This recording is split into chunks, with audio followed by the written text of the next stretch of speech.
just finished driving through Mississippi, and I've just entered Louisiana, and I was listening to the radio, NPR, and something just told me I needed to say a few words here. I'm going to talk about a few things. I'm going to talk about the Mississippi state flag, the new one. I'm going to talk about God or spirituality, and I'm going to talk about culture. So, when it comes to God, that's just a word, a name. It's one that I choose. I'm spiritual, and for the sake of language, we as human beings have to put names and titles in order to communicate what we're referring to. So that's the general idea of why I put a word or a name to something.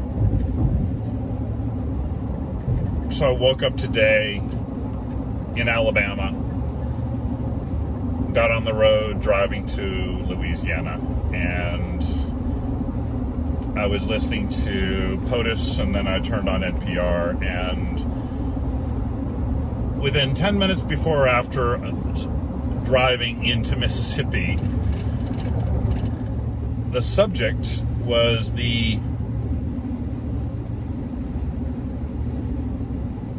changing of the Mississippi state flag from the one that had the Confederate flag still on it to one that no longer had it on it. January 11th, 2021, the new flag was adopted. January 20th, 2020 was where the old flag was dropped.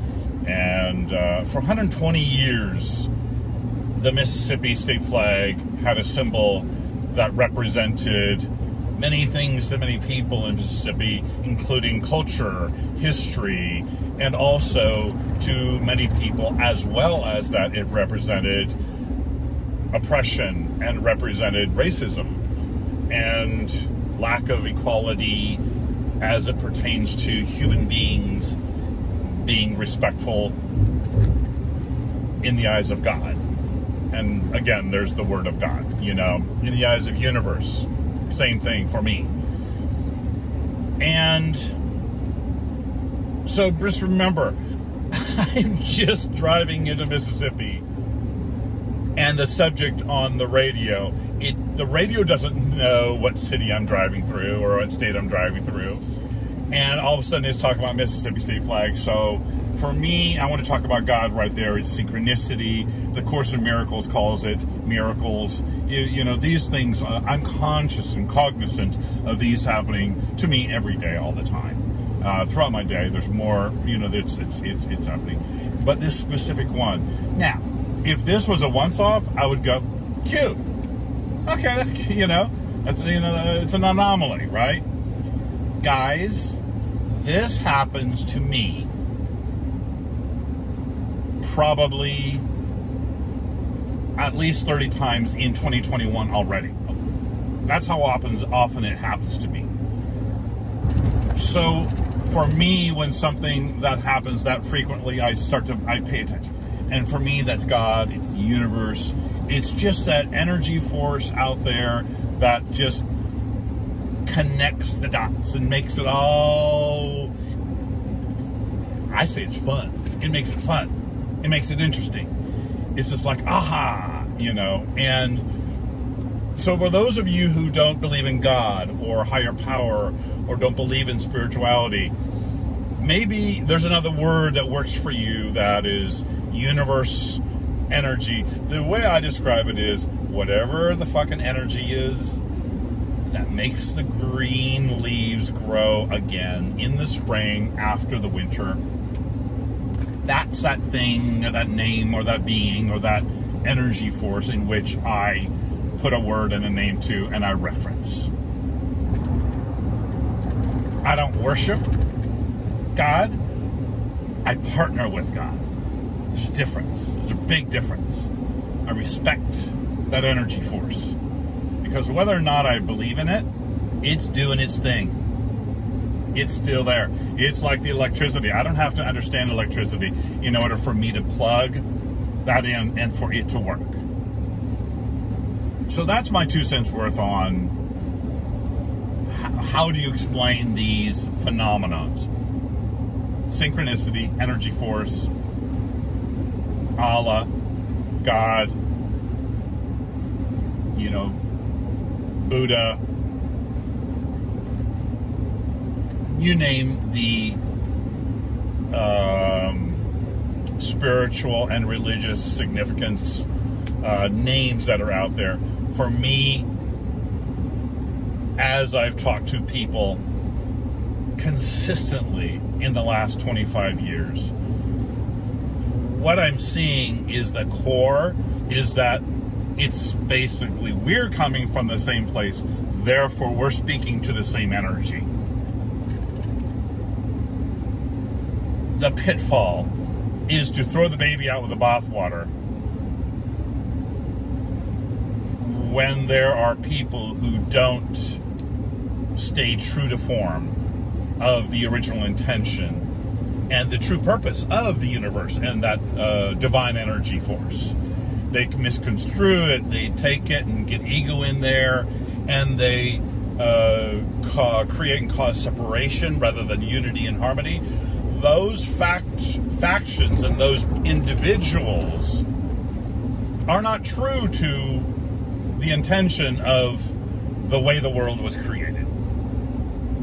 And so therefore, those of us who are sane and pragmatic and kind and loving have the challenge of not letting that color or deter us from knowing who we are and what we believe in, and because that sense is innate in each human being. So I'd like to talk a little bit more. I spoke a little about the flag, the Mississippi state flag. What's interesting, I think I've said most of what I need to say about that. What's interesting is for 120 years it was there, and every person that tried to change the flag got nowhere. And Mississippi has been largely conservative for all these years. Now here's the irony. In a Republican conservative majority, the flag was changed. How and why? Well, first of all, someone who was passionate about it, who actually was the main people who designed it, she changed the dialogue from tear down the old flag, which makes people want to grab it, hold it, and protect it, to the dialogue became, let's raise the new flag. There's a positive energy in it. It doesn't shame anybody. It doesn't say anything wrong. It creates a new future. That's what actually gets people open-minded and excited about a new idea, as opposed to telling people they're bad and wrong and there's something wrong with X, Y, and Z.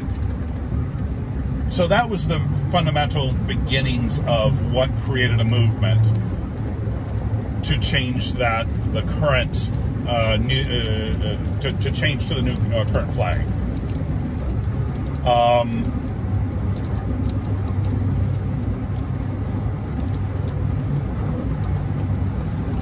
The other thing that really made that difference was when the SEC and the NCAA, these are college sports organizations. The SEC is based in Birmingham, Alabama.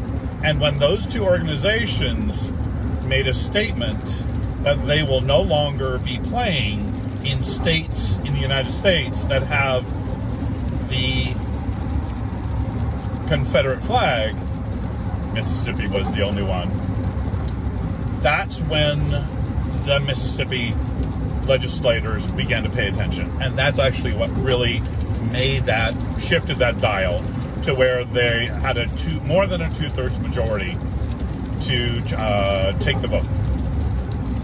So it was actually business, sports specifically, that actually completed that dial.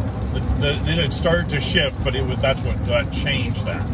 So there are many factors that made that difference. So let's talk about a little bit about culture for a second. There are many people who talk about the Confederate flag. That's their culture. It's my family. It's my heritage. It's my roots. Guess what? I've been bemoaning the fact that the United States does not have as much culture as we used to. I value culture. My culture is Mennonite, Amish. That's my culture. That's my family. That's my heritage. You know what? There's so many things about it that I still subscribe to today. And you know what else? There's some that I don't. There's some things about that culture that just don't work for me. They are detrimental and harmful. So those are the parts that I take out and go, no, I don't subscribe to those. The others, the simplicity, the fundamental, pragmatic, actually conservative. I am conservative in many views. Socially liberal, but when I say conservative, I go, let me ask more questions. Any new thing that comes along, I listen and I watch, and I ask questions, and I research. Like, I did research before doing this talk right now, because I wanted my facts straight.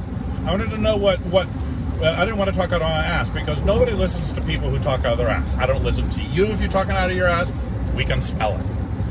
We don't listen to politicians who are talking out of their ass. We can smell it.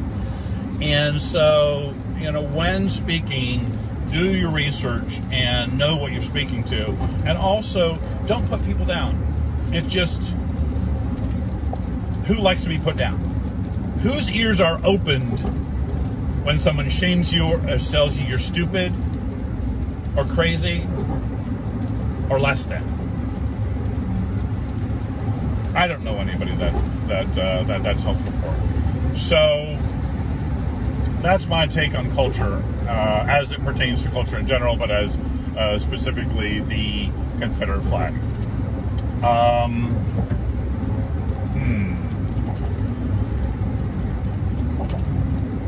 think that's it. I'm glad I took the time to say this. There are many things I have to say like this, but this is one I was just really had to take a few moments and tell you my thoughts on this. And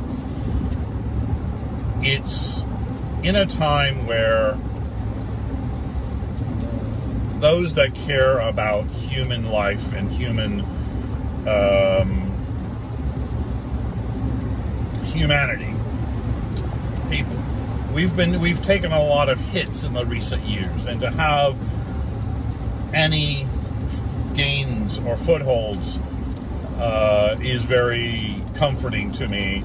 And when I say comforting, it gives me more power and more oomph and more fire under my ass to continue to care and make changes and do what I can to continue a future, to build a future where men and women of all, and trans, and those that are unnamed, are actually loved and accepted, no matter your demographic. And I'm not going to get too caught up in the words, but no matter your demographic. I'm going to finish with a phrase that changed my life. Ooh, there's the emotion.